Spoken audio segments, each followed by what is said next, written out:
What is up, everyone? We are finally back. I have not posted in a while. Unfortunately, you know, life throws things at you, and you just don't know how to prepare for them. So it's taken me a while, and while we have been going through some changes, we had a shop build. So I decided to film my experience with building a shop and the progress of how the shop gets built and what kind of goes into it depending on what company you go with. Day one, they dropped off the skid steer. This is what it looks like.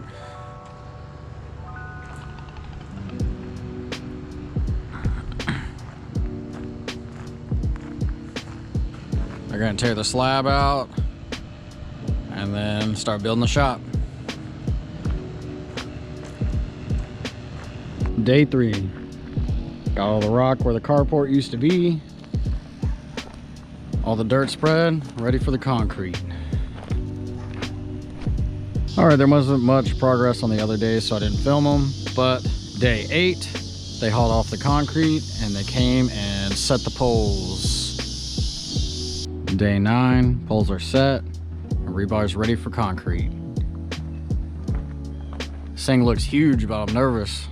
Once I get the cars and the lift in there, it's not gonna be as big as I thought. Unfortunately, we couldn't go much wider because of the power pole and the house, so we could only go 28 feet wide. But it's the space we have, so that's what we had to do it with.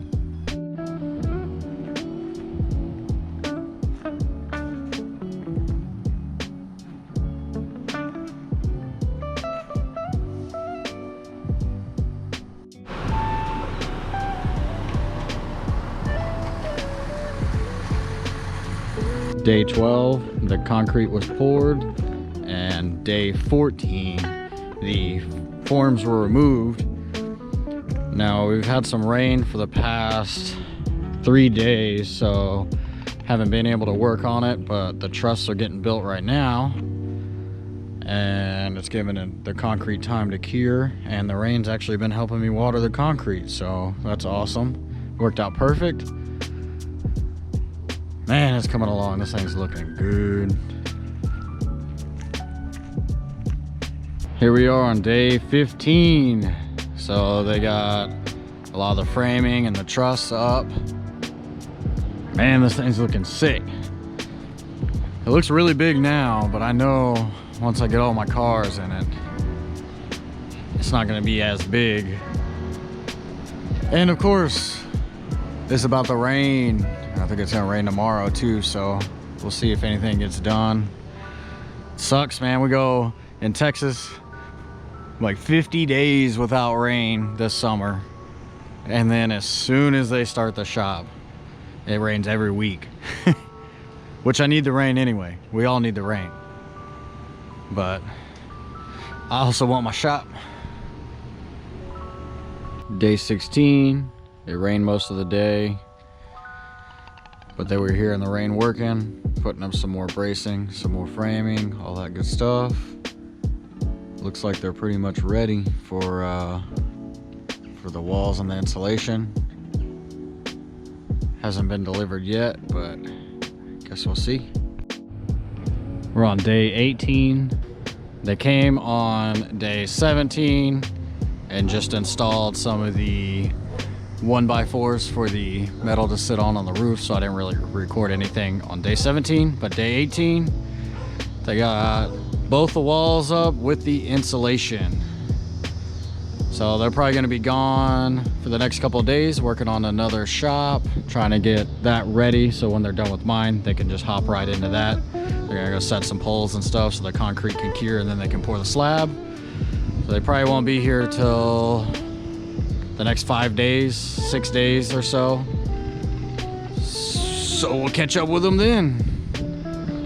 Day number 23, they started the ceiling and they got some trim. Some of the black trim.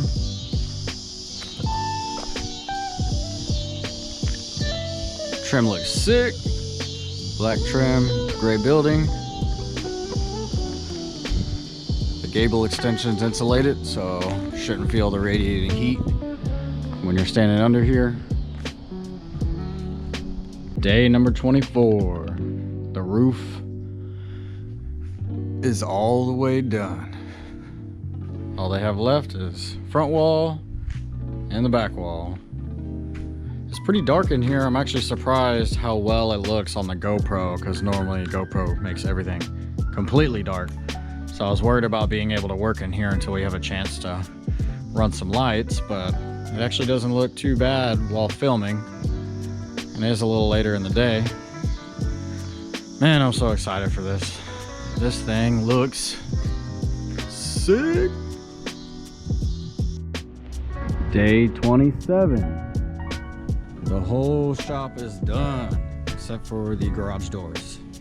So they have the walk-in doors done, the trim is done, and the back wall trim is done. This black trim looks pretty dang good.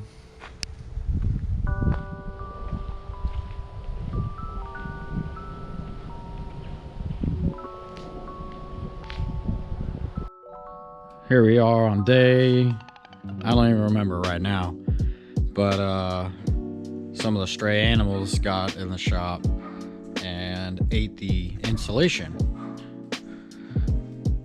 And we're waiting on the doors right now because they were special order, since they were 18-foot doors. They don't just stock those. 18-foot wide, 12-foot tall.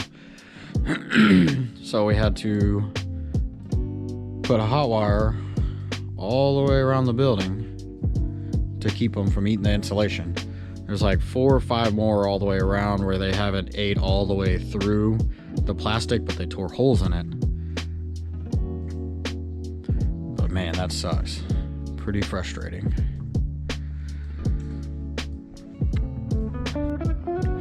Luckily I have some of the tape that matches the insulation, so I can just tape this one up.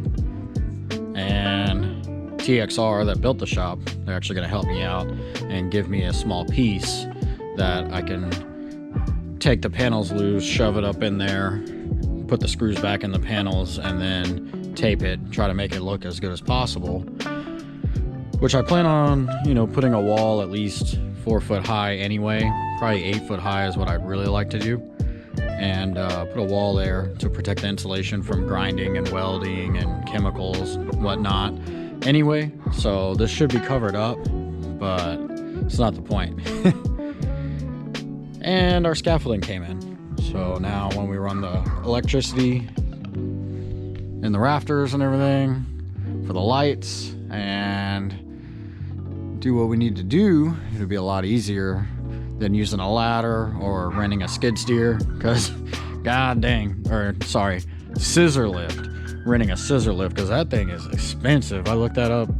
It's like $1,700 a month or something, $1,100 a month. There ain't no way I'm paying that much. So bought the scaffolding, and then whenever we're done with it, it'll double up as a shelf, or we could sell it. Either way. So renting something, you're definitely not going to get the money back. But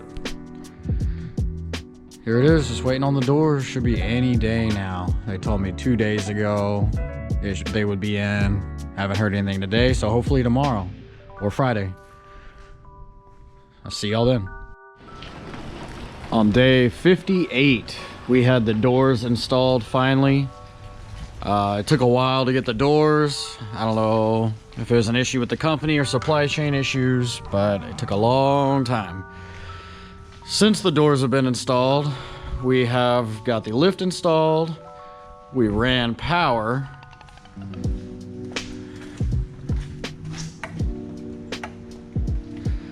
And we've installed some little miscellaneous stuff with bringing my toolboxes and just putting my chargers up and, you know, just getting everything we need in order to work.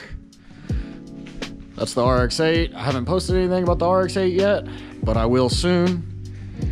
It's gonna be my, hopefully, a comp car. That way I didn't have to put a cage in the vet, take the AC out, but we'll have more videos on that later.